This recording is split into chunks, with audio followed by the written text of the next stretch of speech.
जय हिंद साथियों। तो आज हम लेकर आए हैं क्लास 10th के लिए अर्थशास्त्र का बहुत इम्पोर्टेंट क्वेश्चन, जो एग्ज़ाम के दृष्टि से आप लोगों को बहुत अच्छा क्वेश्चन है। तो चलिए इस चीज़ों को हम समझ लेते हैं कि जो होता है अर्थव्यवस्था किसे कहते हैं, मिश्रित अर्थव्यवस्था किसे कहते हैं, आधारभूत संरचना क्या है, मानव विकास सूचकांक और मानव निर्धनता सूचकांक में अंतर क्या है, इसके बारे में हम लोग जानते हैं। ये जो चीज़ है क्लास 10th के लिए एग्ज़ाम के दृष्टि से बहुत महत्वपूर्ण क्वेश्चन है। आप लोग इसको अच्छे तरीके से पढ़िएगा, समझिएगा और इसको याद कीजिएगा। तो चलिए सबसे पहले हम जान लेते हैं कि अर्थव्यवस्था किसे कहते हैं। ठीक है, तो देखिए कह रहा है अर्थव्यवस्था उस पद्धति को कहते हैं जिसके द्वारा हम जीवन यापन करते हैं और क्या करते हैं, जीविकोपार्जन के लिए क्या करते हैं, व्यवस्था करते हैं।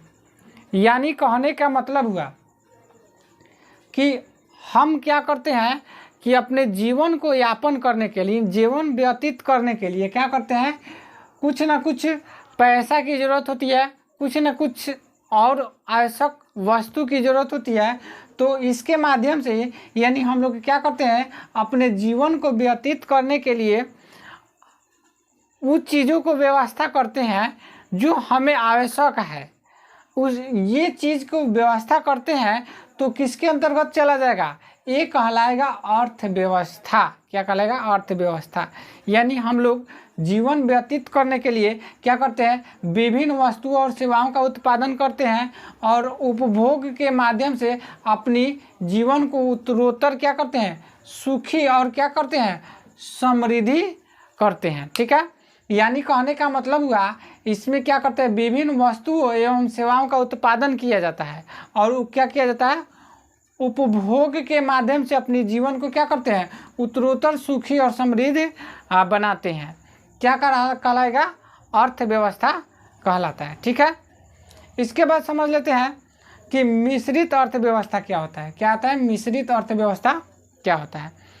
तो आप लोगों को पता होना चाहिए भारत में मिश्रित अर्थव्यवस्था है। क्वेश्चन आपसे पूछेगा, मोस्ट इम्पोर्टेंट क्वेश्चन है कि भारत में कैसी व्यवस्था है, तो मिश्रित अर्थव्यवस्था, इसको याद कर लीजिएगा लोग। ठीक है, कह रहा है ये अर्थव्यवस्था पूंजीवादी अर्थव्यवस्था और समाजवादी अर्थव्यवस्था का मिश्रण रूप है। यानी कहने का मतलब हुआ कि यहाँ कह रहा है पूंजीवादी अर्थव्यवस्था और किसका कह रहा है, समाजवादी अर्थव्यवस्था का क्या है, मिश्रण है।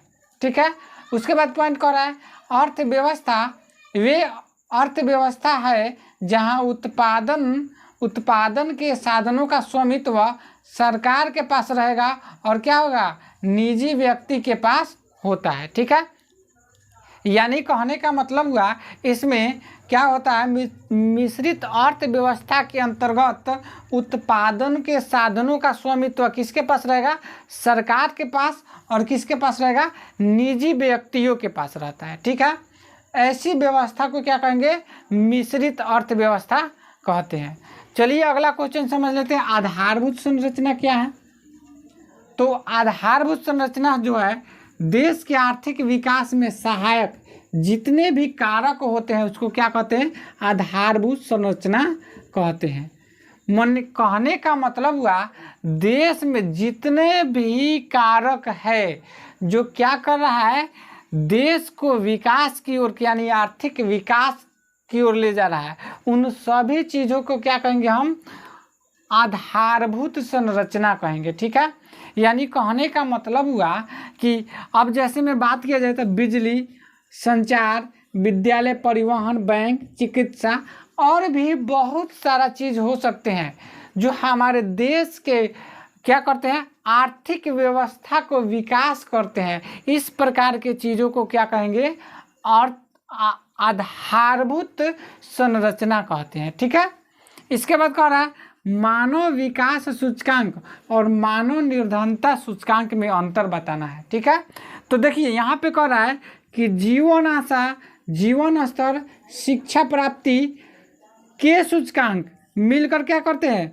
मानव विकास सूचकांक का बोध कराता है।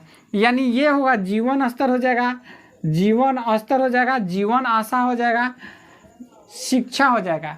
ये जो होता है सूचकांक, तीनों सूचकांक मिल करके क्या बनाएगा, मानव विकास सूचकांक का बोध कराता है। ठीक है, जो इन तीनों का क्या होता है, औसत होता है। क्या होता है, जो इन तीनों का औसत होता है।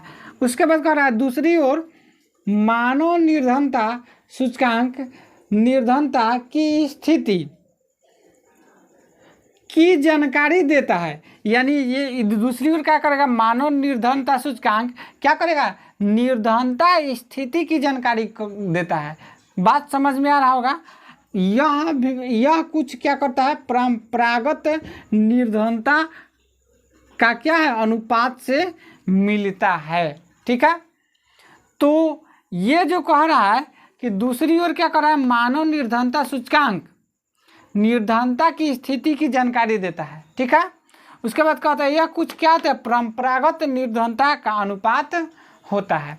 ये चीज़ था आप लोगों को मोस्ट इम्पॉर्टेंट क्वेश्चन, जो कि एग्जाम के दृष्टि से आप 2024 में 10th का एग्ज़ाम दे रहे हैं, तो इसको आप लोग अच्छे तरीके से याद कीजिए, इसको अच्छे तरीके से नोट्स बनाइए। एकदम आसान लैंग्वेज में है, तुरंत आप लोगों को ये चीज़ याद में हो जाएगा। ठीक है, तो इसका एक बार स्क्रीनशॉट ले लीजिए, हम साइड में हट जाते हैं। ठीक है, उम्मीद है कि आप लोग स्क्रीनशॉट ले लिए होंगे। ठीक है, तो आज के लिए इतना ही। इसके बाद वाले चीज़ों को हम अगले वीडियो में पढ़ेंगे और बहुत अच्छे तरीके से जोड़ेंगे। अगर आप इस चैनल पे नए हैं तो इस चैनल को जल्द से जल्द सब्सक्राइब कर लीजिए, ताकि आने वाले वीडियो आप लोगों तक पहुंच सके। और जितने भी इम्पोर्टेंट क्वेश्चन हैं बिहार बोर्ड से संबंधित, मैं एक एक क्वेश्चन को कराऊंगा और कवर कराऊंगा आप लोगों को एग्ज़ाम के पहले, ताकि ज़्यादा से ज़्यादा आप लोगों को एग्ज़ाम में अंक आ सके। मिलते हैं अगले वीडियो में। जय हिंद।